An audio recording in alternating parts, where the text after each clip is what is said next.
Mis queridos hermanos, amigos que nos acompañan en esta mañana, hoy tenemos nuevamente a través de esta manera virtual el servicio de adoración del día de hoy y vamos a comenzarlo como habitualmente solemos hacerlo, con la lectura de la palabra de Dios.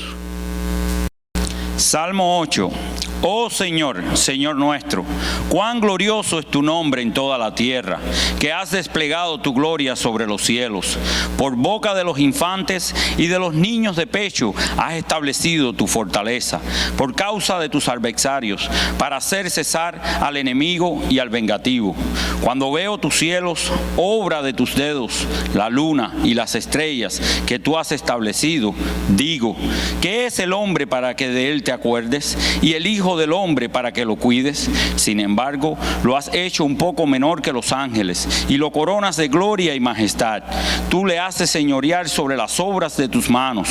Todo lo has puesto bajo sus pies, ovejas y bueyes, todos ellos, y también las bestias del campo, las aves de los cielos y los peces del mar, cuanto atraviesa la senda de los mares.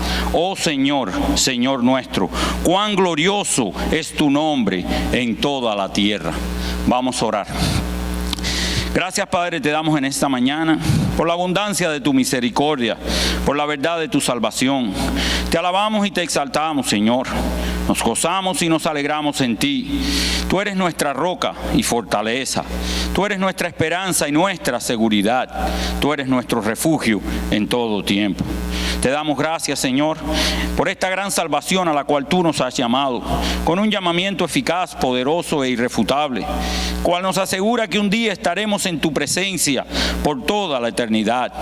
Gracias por habernos escogido y atraernos hacia ti para que habitemos contigo.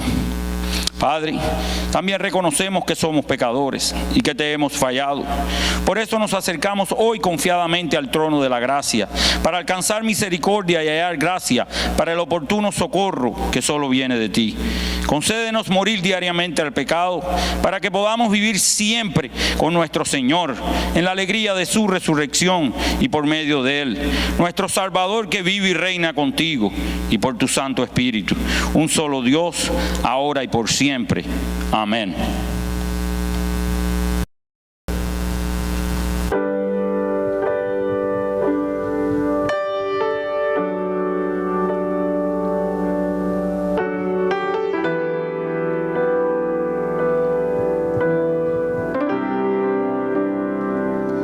A tus pies arde mi corazón. A tus pies entrego lo que soy.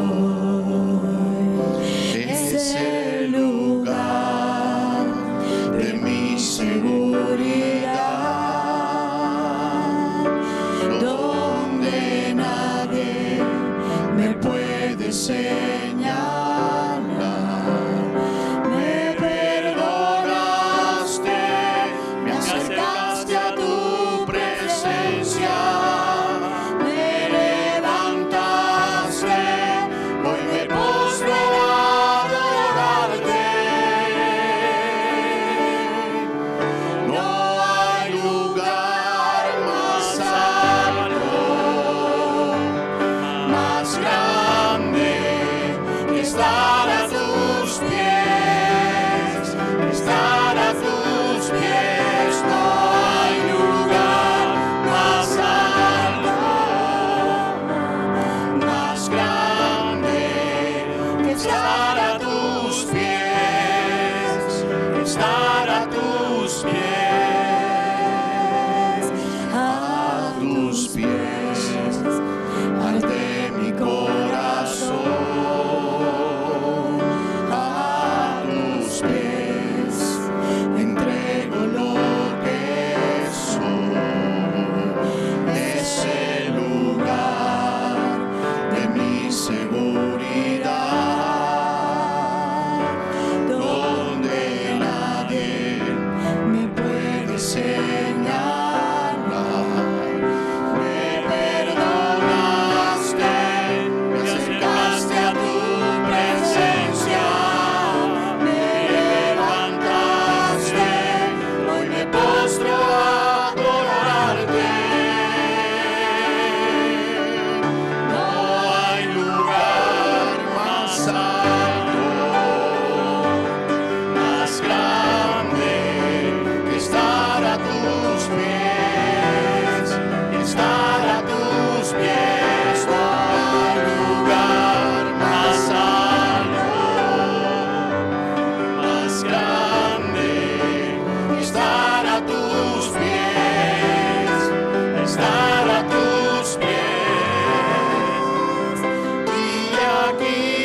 más grande que estar a tus pies, que estar a tus pies. No hay lugar más alto, más grande que estar a tus pies, que estar a tus pies.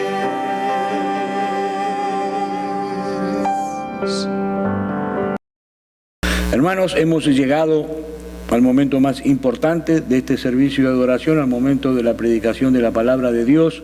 Pero antes de comenzar, de pasar al mensaje, voy a pedirles que allí donde estén ustedes se unan a mí para que juntos pongamos este tiempo en manos de nuestro Dios. Oremos, hermanos. Padre de la gloria, te damos gracias por la bendición de poder recibir tu palabra en esta mañana. Señor, que tu palabra nos infunda confianza y dependencia de ti, Padre Celestial. Abre nuestras mentes, prepara nuestros corazones para recibir tu palabra con gozo y con reverencia. Danos prudencia y sabiduría en ti, Señor. Anímanos a la fidelidad de practicar tu voluntad en cada acto de nuestras vidas. Que tu mensaje, Señor, sea traducido en obras, en acciones durante toda la semana que sean para tu gloria y para tu honra. Señor, suple las debilidades que pueda llegar a haber en el predicador, para que entonces al final de este servicio toda la gloria y toda la honra sean para ti, porque a ti pertenecen. Oramos en el nombre y en la autoridad de nuestro Señor Jesucristo. Amén. Hermanos, Evangelio de Juan, capítulo 14, versículo 25 al 31. Dice así la palabra de Dios. Voy a leerla para ustedes.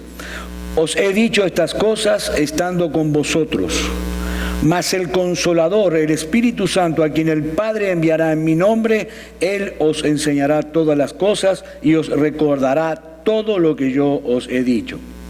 La paz os dejo, mi paz os doy. Yo no os la doy como el mundo la da. No se turbe vuestro corazón ni tenga miedo. Habéis oído que yo os he dicho, voy y vengo a vosotros. Si me amarais, os habríais regocijado. Porque he dicho que voy al Padre, porque el Padre es mayor que yo. Y ahora os lo he dicho antes que suceda, para que cuando suceda creáis. No hablaré ya mucho con vosotros, porque viene el príncipe de este mundo y él nada tiene en mí. Mas para que el mundo conozca que amo al Padre y como el Padre me mandó, así hago. Levantaos, vamos de aquí. Usemos por un momento la imaginación. Les propongo este juego. Imaginemos que acaban de informarte a ti que dentro de unas horas tú serás arrestado, serás encarcelado, serás sometido a una farsa de juicio, serás condenado, serás torturado con alevosía, casi hasta la muerte, y luego serás ejecutado mediante la muerte más cruel y más dolorosa que el ser humano haya podido inventar jamás. Pregunta, ¿cuál sería tu reacción? ¿Cómo reaccionarías? ¿Cómo te relacionarías con las personas más cercanas a ti? Hermano, siendo realmente honesto, en una situación como esta, ¿tú estarías preocupado por tus seres queridos? ¿O esperarías más bien que tus seres queridos estuvieran preocupados por ti? Bueno, una de las cosas más extraordinarias de la Biblia y que podemos ver en esta porción del Evangelio de Juan que yo acabo de leerles, es que el Señor Jesucristo se encontraba precisamente en esa situación que yo acabo de describir. Cuando se reunió con sus discípulos en el aposento alto para celebrar la última cena, la cena del Señor, antes de ir al huerto de Getsemaní. Él sabía perfectamente en esa reunión que Judas ya había consumado su traición. Él sabía perfectamente que en pocas horas más sería arrestado por los líderes religiosos de Israel. Él sabía que iba a ser sometido a torturas denigrantes, que iba a ser humillado y que luego iba a ser condenado a morir en la cruz. Y sin embargo, lo que vemos aquí era que su mayor preocupación esa noche era consolar el corazón atribulado de sus discípulos. Jesús quería ayudar a estos hombres que evidentemente estaban experimentando esa noche un profundo sentido de desamparo ante el anuncio de la partida de su Señor, de su Maestro. ¿Qué iba a suceder con ellos luego de su partida? Y lo que era todavía más crucial, ¿qué iba a suceder con la obra redentora que Él vino a llevar a cabo aquí en la tierra? Sobre todo teniendo en cuenta que Él habría de dejar esa obra redentora en manos de hombres débiles, de hombres absolutamente incapaces. No olvidemos los detalles. En pocas horas Pedro lo iba a negar 3 veces esa noche. Y cuando Jesús fue arrestado, todos los discípulos salieron corriendo despavoridos, aterrorizados, a esconderse. Evidentemente, mis hermanos, estos hombres estaban urgentemente necesitados de consuelo, estaban urgentemente necesitados de instrucción, y precisamente eso es lo que encontramos en esta porción que vamos a estudiar juntos en esta mañana. Y obviamente en este pasaje se encuentra uno de los versículos más conocidos de todo el Evangelio de Juan y uno de los más recitados y memorizados de todo el Nuevo Testamento, el versículo 27, que dice: la paz os dejo, mi paz os doy, yo no os la doy como el mundo la da, no se turbe vuestro corazón ni tengan miedo. Y esta promesa sí es impresionante, es extraordinaria, es sumamente consoladora, esperanzadora. Pero creo que nosotros debemos ver esa promesa en su contexto para poder entender mucho mejor de qué tipo de paz es la que habla el Señor aquí. Y en segundo lugar, poder entender cuáles pueden llegar a ser los obstáculos que muchas veces a nosotros en la vida práctica nos dificultan disfrutar plenamente de esa paz que el Señor promete aquí. Y lo primero que nosotros encontramos en nuestro texto es que el Señor promete a los discípulos enviarle el Espíritu Santo. Versículo 26 otra vez: mas el Consolador, el Espíritu Santo, a quien el Padre enviará en mi nombre, Él os enseñará todas las cosas y os recordará todo lo que yo os he dicho. Una de las cosas que podemos constatar al leer cualquiera de los 4 evangelios que nosotros encontramos en la Biblia es que evidentemente los discípulos no entendieron prácticamente ninguna de las cosas que Jesús les decía, de las enseñanzas del Señor. Y esa falta de comprensión lo llevaba constantemente a sacar conclusiones equivocadas. Ahora imagínense ustedes lo que sucedería si el Señor se va. ¿Cómo ellos iban a poder recordar sus palabras? ¿Cómo iban a traer a su mente sus enseñanzas? No olvidemos la época en la que estamos, ¿no? En esa época no existían las grabadoras, no existían las filmadoras, no había manera de dejar registro de todo eso, no había teléfonos inteligentes, no había internet ni computadoras. Es más, ni siquiera los discípulos podían seguir al Señor con un bloc de hojas y un lápiz para tomar nota. ¿Qué sucedería entonces con todas esas enseñanzas que Él les dejó con el paso del tiempo?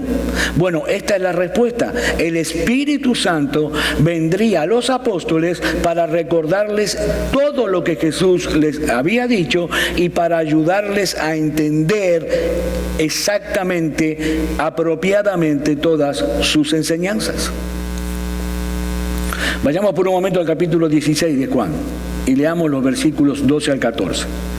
Aún tengo muchas cosas que deciros, pero ahora no la podéis sobrellevar. Pero cuando venga el Espíritu de verdad, Él os guiará a toda la verdad, porque no hablará por su propia cuenta, sino que hablará todo lo que oyere y os hará saber las cosas que habrán de venir. Él me glorificará, porque tomará de lo mío y los hará saber. ¿Se han dado cuenta, hermanos? que en todos estos versículos Jesús repite constantemente la palabra todo? Por ejemplo, en Juan 14, 26, el Señor les dice: Él os enseñará todas las cosas y os recordará todo lo que yo he dicho. Y en el versículo 13 que acabamos de leer, Él os guiará a toda la verdad, porque no hablará por su propia cuenta. Y aquí surge inmediatamente una pregunta: bueno, pero ¿acerca de qué? ¿Todo referente a qué? Bueno, obviamente acerca de Jesús y de la obra redentora. El Señor dice: Él me glorificará a mí, porque tomará de lo mío y los hará saber. Mis hermanos, cuando el Espíritu Santo vino sobre los apóstoles, ellos no solamente recordaron y entendieron todas aquellas cosas que antes no entendían, sino que algunos de ellos fueron escogidos por el Señor para escribir un registro inspirado, un registro infalible en el Nuevo Testamento de todo lo que la iglesia iba a necesitar conocer a lo largo de su historia. Así que lo que el Señor está diciendo aquí, mis queridos hermanos, que aparte de esta revelación que tenemos en este libro que se llama la Biblia, nosotros no necesitamos absolutamente nada más que saber para que entender lo que debemos creer y de qué manera debemos vivir. Todo se encuentra en esta revelación que el Espíritu Santo dio a los apóstoles. No necesitamos nada más. Mi hermano, como Dios dice que debemos vivir, es como debemos vivir. Como Dios dice que debemos llevar nuestro matrimonio, es como debemos llevar nuestro matrimonio. Como Dios dice que debemos criar a nuestros hijos, es como debemos criar a nuestros hijos. Todo lo tenemos aquí. Nosotros tenemos en el Antiguo y en el Nuevo Testamento la palabra inspirada de Dios, a la que no hay que añadirle ni restarle absolutamente nada. Pero eso sí, no olvidemos algo: el Señor está en esta escena tratando de consolar el corazón atribulado de los discípulos. Él no está diciendo estas cosas en una clase de teología, en un seminario. No, esa noche Jesús estaba tratando de hacerles ver que Él los iba a dejar físicamente, pero que Él iba a continuar enseñándoles la verdad a través de su Espíritu. ¿Y sabes lo que eso significa, mi hermano? Tú estás atribulado por alguna razón, por algún problema que te preocupa. Eres ese tipo de creyente que constantemente vives luchando con la inquietud de tu corazón para poder disfrutar realmente de esa paz que Cristo promete aquí.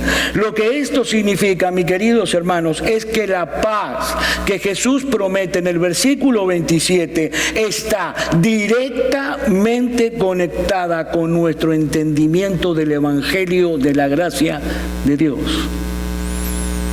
Para eso vino el Espíritu Santo.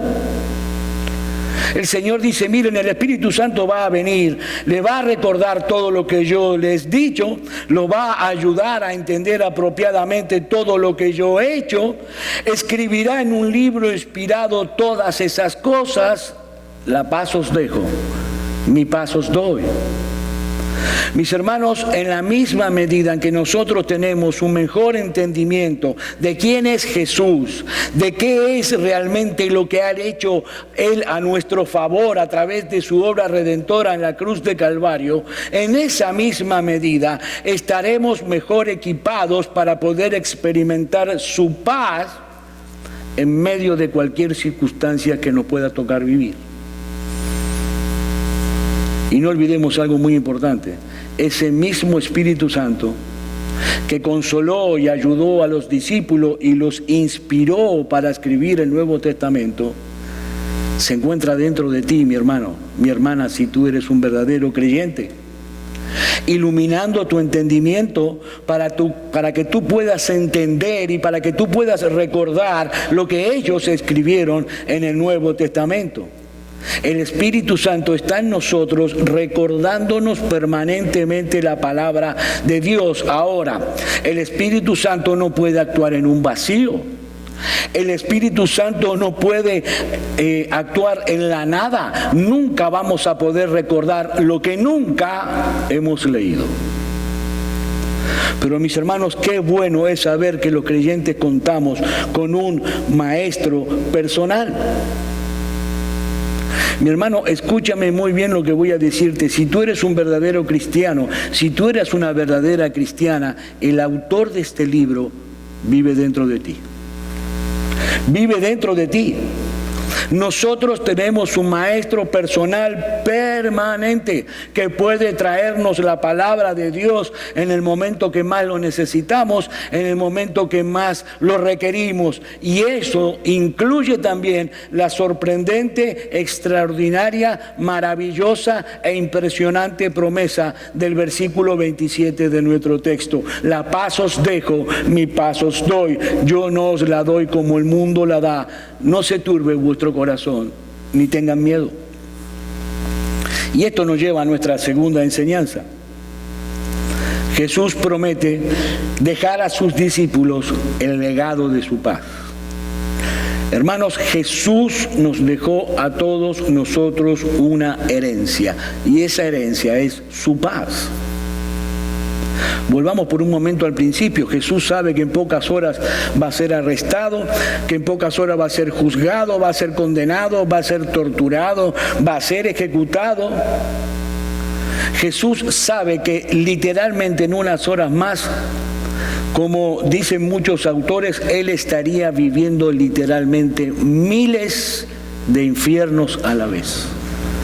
El infierno que merecían todos nuestros pecados a la misma vez.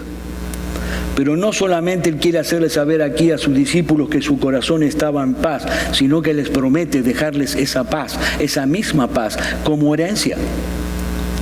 Y más adelante Juan vuelve al mismo tema, capítulo 16, versículo 33. Estas cosas os he hablado para que en mí tengáis paz. En el mundo tendréis aflicción, pero confiad, yo he vencido al mundo. Ahora, ¿ustedes se han dado cuenta de algo? El contraste continuo que hace Jesús en estos textos entre lo que recibimos de Él y lo que recibimos del mundo. Jesús está diciendo, la paz que yo les doy no es como la paz que da el mundo. De hecho, este mundo para ustedes va a ser un lugar de aflicción, pero no se turben, no se atemoricen, no se angustien por eso, porque yo he vencido al mundo. Ustedes van a poder experimentar mi paz a pesar de todas las aflicciones que seguramente van a tener que enfrentar en este mundo caído por el pecado. ¿Y eso qué nos dice? Bueno, de entrada nos dice que la paz que Jesús nos ofrece nada tiene que ver con nuestras circunstancias. Repito eso, la paz que Jesús nos ofrece nada tiene que ver con nuestras circunstancias, porque las de Cristo en ese momento eran terribles, realmente terribles, y sin embargo Él estaba en paz.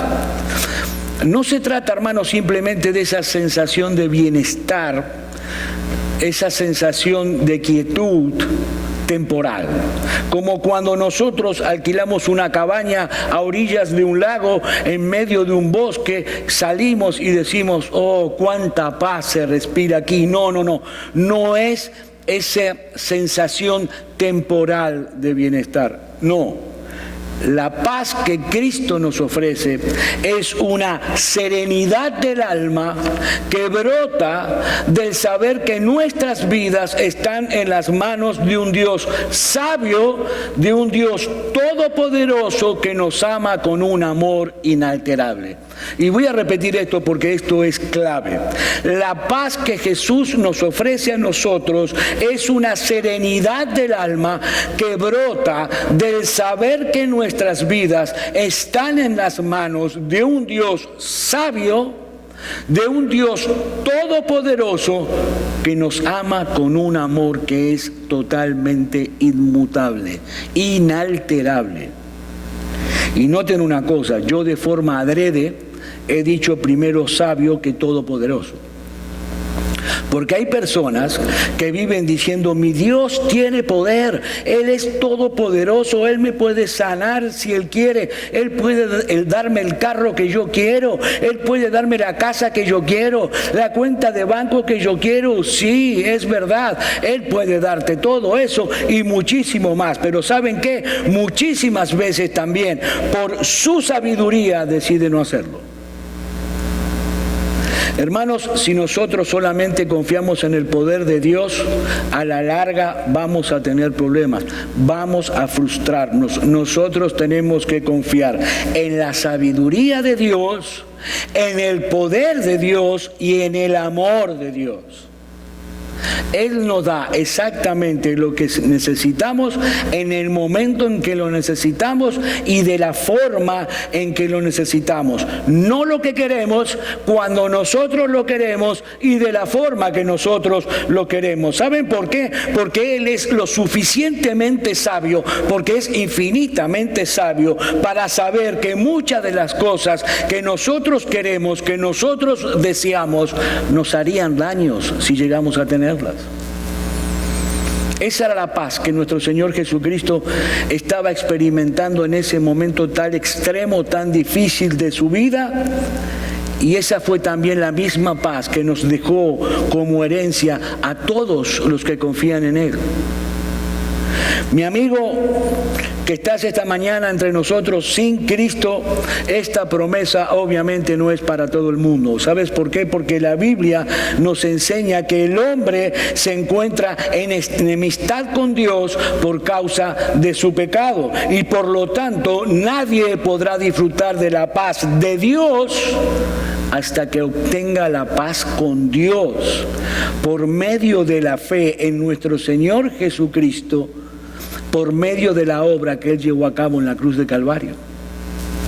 Dice Romanos capítulo 5, versículo 1, justificado pues por la fe, tenemos paz para con Dios por medio de nuestro Señor Jesucristo. En otras palabras, lo que Pablo está diciendo aquí es que Dios declara justo a todo pecador culpable que deposita su fe únicamente en la obra redentora de Cristo en la cruz de Calvario.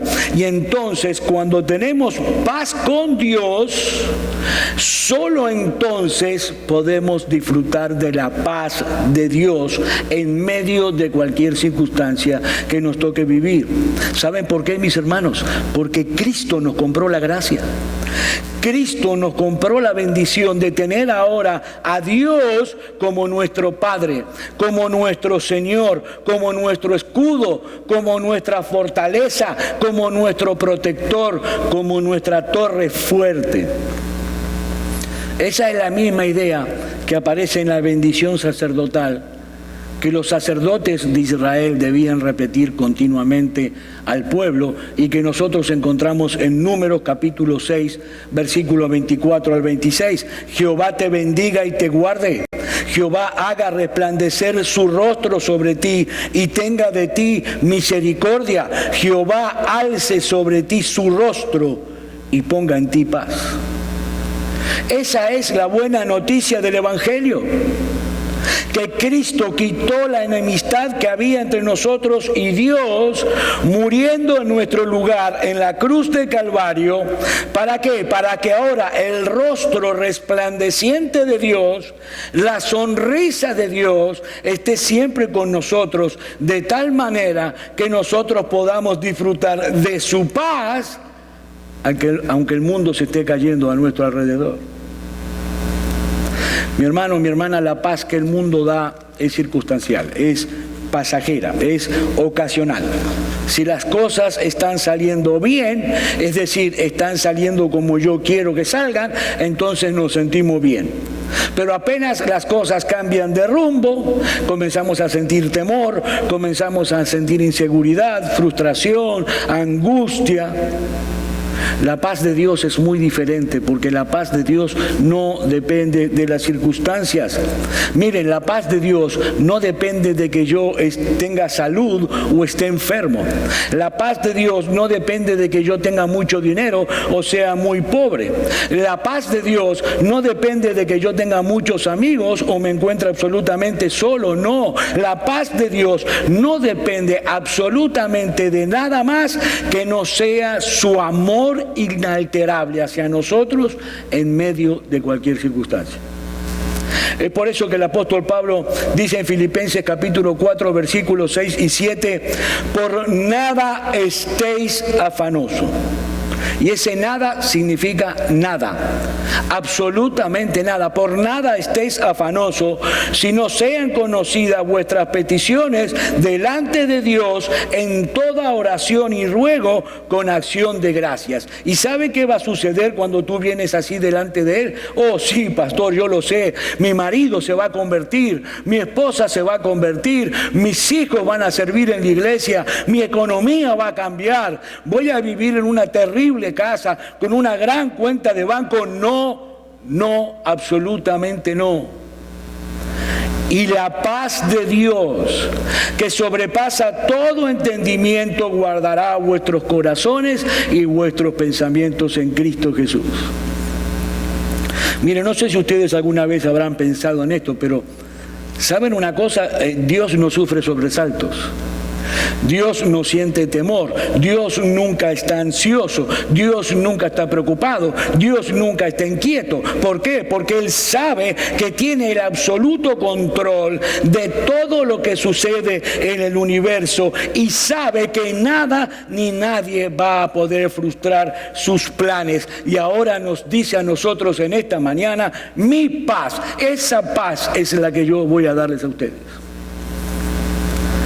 Mis hermanos, esta paz es sobrenatural porque es una paz que es fruto del Espíritu, no de las circunstancias. Esa paz es el antídoto que Dios tiene contra la turbación y el temor. Pero hay una tercera enseñanza que yo quiero compartir con ustedes, y esta enseñanza, hermanos, nos ayuda a entender por qué muchas veces los creyentes, estoy hablando de creyentes, no podemos experimentar en la vida práctica esa paz que Jesús promete aquí. Y si nosotros leemos detenidamente nuestro texto, nos vamos a dar cuenta que los discípulos estaban turbados esa noche, estaban preocupados, estaban tristes, estaban frustrados, pero era por su egocentrismo. Y solamente por su egocentrismo. Y por esa razón, las enseñanzas de Cristo no hacían impacto en sus corazones. Versículo 28, habéis oído que yo os he dicho, voy y vengo a vosotros. Si me amarais, os habría regocijado, porque he dicho que voy al Padre, porque el Padre mayor es que yo. Y una vez más el Señor trae aquí a colación el tema de su partida, pero esta vez es para hacerle ver a sus discípulos que esa tristeza tan profunda que ellos estaban experimentando esa noche no era una señal de amor hacia Él, sino que era una señal de egoísmo, de egocentrismo. Si ellos no hubieran estado tan centrados en ellos mismos, en su mundo, en su reino, ellos se habrían realmente regocijado al saber que Jesús regresaba al Padre. ¿Por qué? Bueno, Jesús se los dice, porque el Padre es mayor que yo. Si los discípulos no hubieran estado tan concentrados exclusivamente en su situación personal, en lo que ellos estaban pasando, se habrían regocijado por la partida de Cristo. ¿Por qué? Porque la segunda persona de la Trinidad habría de humillarse hasta lo sumo por amor a ti y por amor a mí, y con su partida, después de su muerte, de su resurrección, al regresar al Padre, culminaría ese estado de humillación para ser enaltecido hasta lo sumo. Ellos debían regocijarse de eso. Juan capítulo 17, versículo 5. Ahora pues, glorifícame tú al lado tuyo con aquella gloria que tuve contigo antes de que el mundo fuese. El regreso de Jesús al Padre significaba recuperar esa gloria que Él estuvo dispuesto a dejar de lado para salvarnos a nosotros. El punto aquí, mis hermanos, es que si los discípulos realmente hubieran estado pensando en Jesús esa noche y no se hubieran encerrado en sus propios mundos, en sus propios problemas, se habrían regocijado con Él a pesar de la tristeza que produce la separación, porque la separación produce tristeza. Mire, es lo mismo que cuando nosotros perdemos un ser querido de nuestra familia que amamos mucho. Nosotros obviamente sentimos tristeza por su partida. Sentimos tristeza por su pérdida porque no vamos a tenerlo más.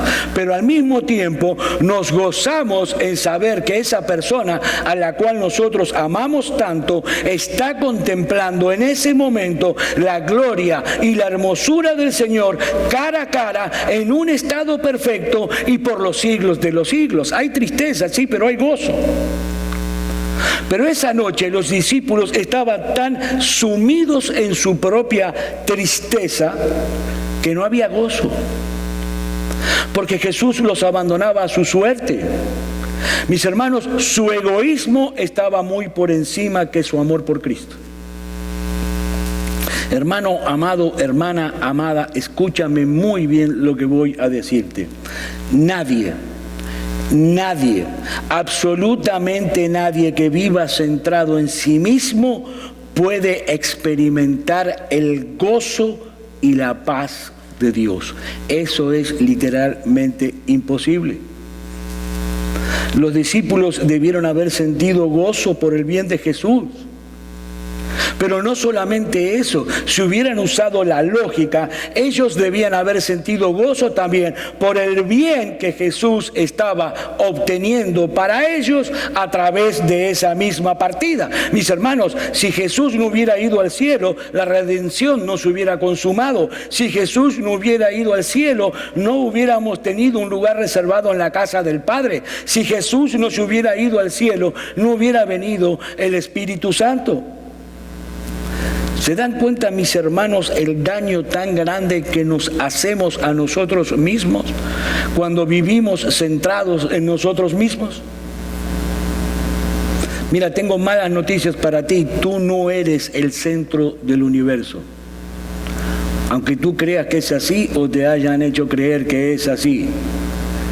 Y hasta que no abracemos esa realidad con todo nuestro corazón y vivamos en consecuencia con esa realidad, no vamos a poder experimentar la paz que Jesús nos ofrece en este pasaje. Los discípulos estaban contemplando todo lo que ocurría esa noche a la luz de su pequeño reino.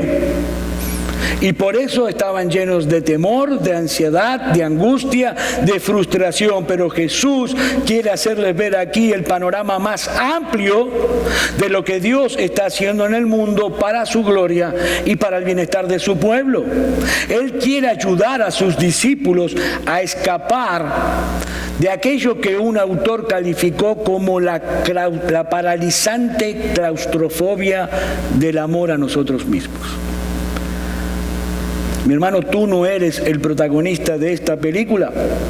Nosotros vivimos centrados en nosotros mismos, en nuestro pequeño mundo. Si le preguntamos a cualquier persona cuál es tu mayor preocupación, seguramente va a decir mi familia, o mi casa, o mi negocio, o mi profesión. Vivimos centrados en nuestro pequeño reino. Y es por eso que vivimos llenos de ansiedad y de temor.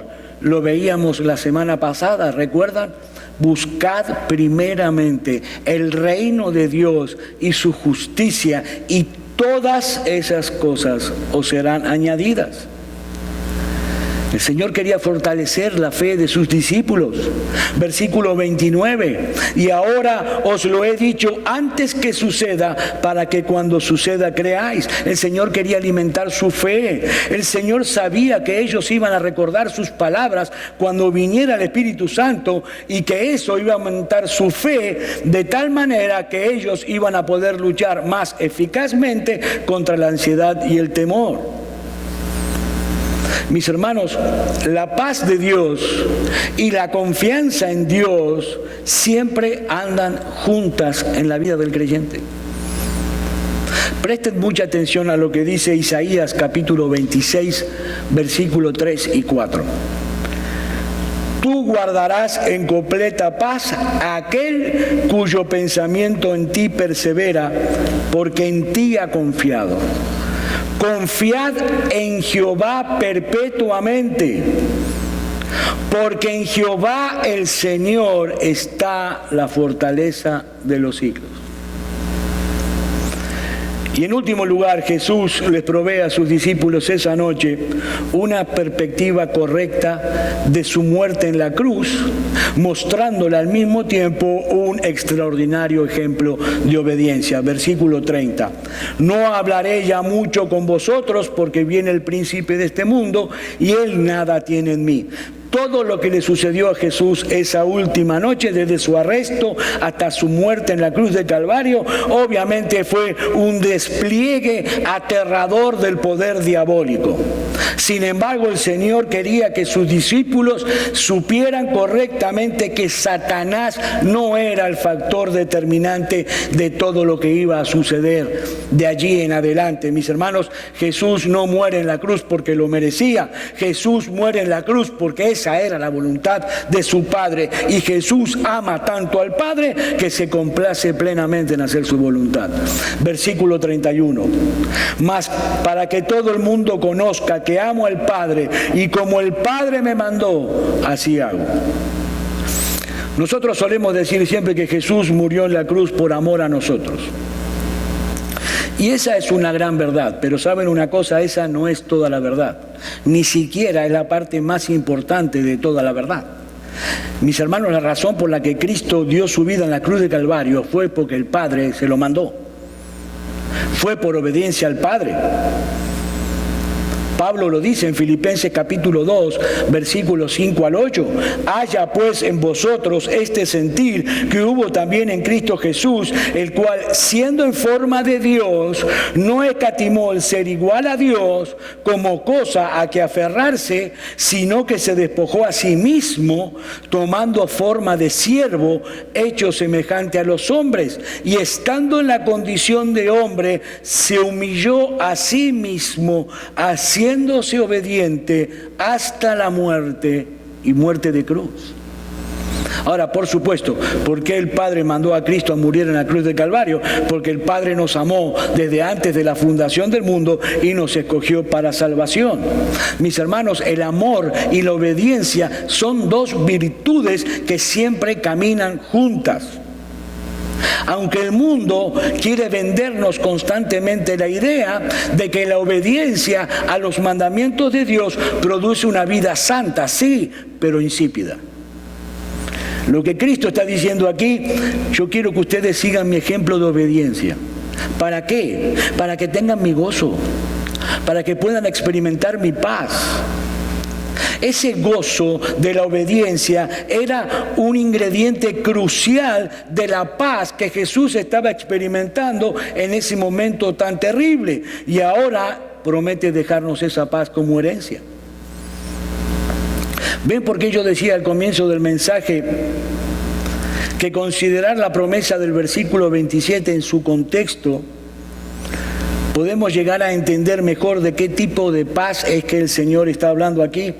¿Y cuáles son algunos de los obstáculos que muchas veces a nosotros mismos, los cristianos, nos dificultan experimentar en la práctica ese tipo de paz? Mis hermanos, esta es una paz que se experimenta en una forma creciente en la misma medida que entendemos el Evangelio revelado en las Escrituras. Dice el apóstol Pablo en Colosenses capítulo 3, versículo 15: y la paz de Dios gobierne vuestro vuestros corazones, a la que asimismo fuisteis llamados en un solo cuerpo, y sed agradecidos. Pablo, ¿agradecidos de qué? Agradecidos de todo lo que Dios ha hecho por nosotros sin merecerlo. Agradecidos del perdón de nuestros pecados. Agradecidos del don de la vida eterna. Agradecidos de tener a Cristo como nuestro Señor y Salvador. Agradecidos de tener el Espíritu Santo morando permanentemente en nosotros. Agradecidos de tener un lugar reservado en la casa del Padre. Mis hermanos, esta es una paz que se experimenta en la misma medida en la que luchamos contra el amor a nosotros mismos y colocamos el reino de Dios y su justicia en el centro mismo de nuestras vidas. Esta es una paz que se experimenta por medio de la fe. Esta es una paz que se disfruta en la obediencia.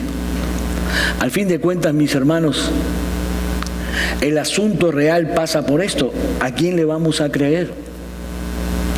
¿Al mundo o a Jesús? ¿Cuál es la paz que nosotros queremos para nuestras vidas? ¿La que ofrece el mundo? ¿La de la gozadera, la juerga, la borrachera, el disfrute, la cuenta de banco, una buena casa, un buen carro, buena ropa? ¿Una paz que necesita de pastillas y de psicólogos para poder vivir? ¿O la paz que Cristo ofrece en este texto? La paz os dejo, mi paz os doy. Yo no os la doy como el mundo la da. No se turbe vuestro corazón, ni tengan miedo. Y mi amigo, para tú que estás sin Cristo viendo este mensaje, recuerda que nadie puede experimentar la paz de Dios hasta que obtenga primero la paz con Dios, arrepintiéndose de sus pecados y confiando únicamente en Jesús y en su obra redentora en la cruz de Calvario. Jesús promete paz aquí, pero esa paz, amigo, no es para cualquiera. Es para todos aquellos que creen en Él, para el perdón de sus pecados. Esa paz es para aquellos que se reconcilian con Dios. Esa paz es para aquellos que vienen a Dios con un corazón contrito y humillado, clamando por misericordia.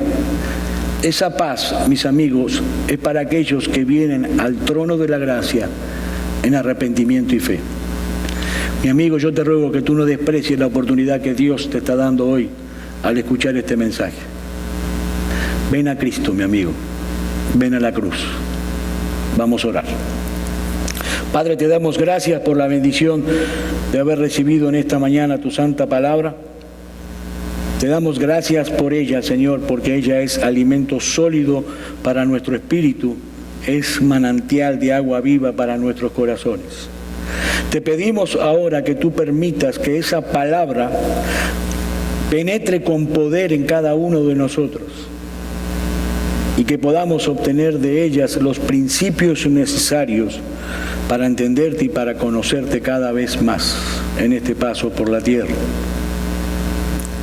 Gracias, Señor, por la libertad y la seguridad que tenemos de poder venir delante del trono de la gracia y de poder presentar en Él nuestras oraciones.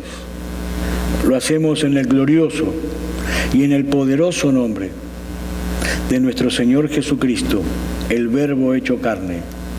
Amén.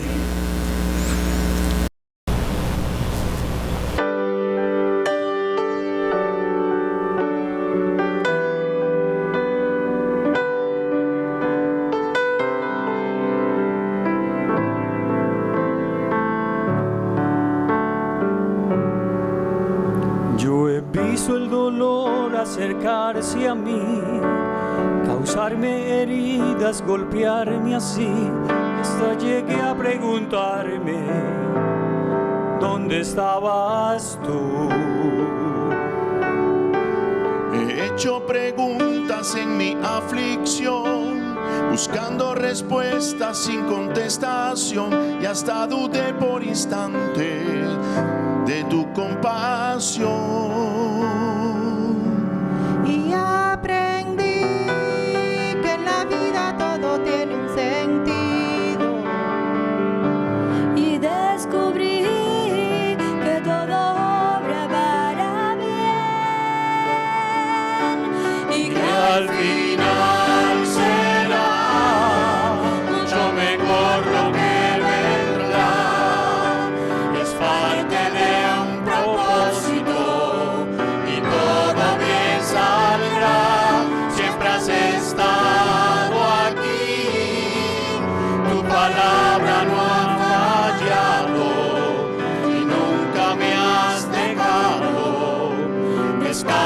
mi confianza sobre ti.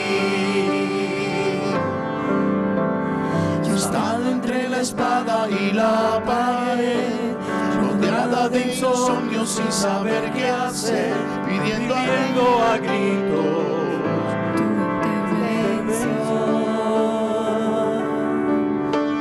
A veces me hablaste de una vez, en otras tu silencio solo escuché. Qué interesante forma de responder. Y aprendí de lo que pasa bajo el cielo. Conoces tú que todo tiene una razón y que al final será mucho mejor lo que vendrá. Es parte de un propósito y todo bien saldrá. Siempre has estado aquí, tu palabra no ha fallado y nunca me has dejado. Descansa mi confianza sobre ti y nunca me has dejado. Descansa mi confianza sobre ti.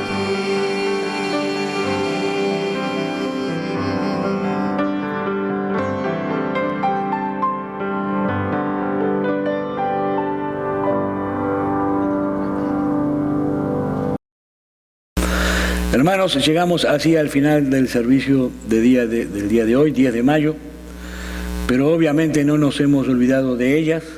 Queremos darle un saludo muy cálido, muy fraternal a todas nuestras madres. Es mi oración al Dios de toda gloria que las siga bendiciendo, guardando, protegiendo. Ellas son un eslabón importantísimo dentro del reino de Dios. Son de bendición para todos nosotros y queremos saludarlas desde aquí en este día y desearles todo lo mejor. Y decirles que cuando finalice, yo ahora voy a pronunciar la bendición sacerdotal, cuando finalice, que no apaguen el televisor, ni la computadora, ni el teléfono, porque tenemos un videíto para agasajar a nuestras madres. Hermanos, reciban ustedes la bendición sacerdotal.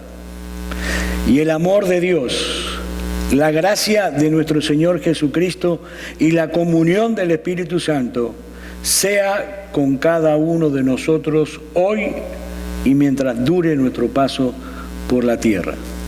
Amén. Dios lo bendiga.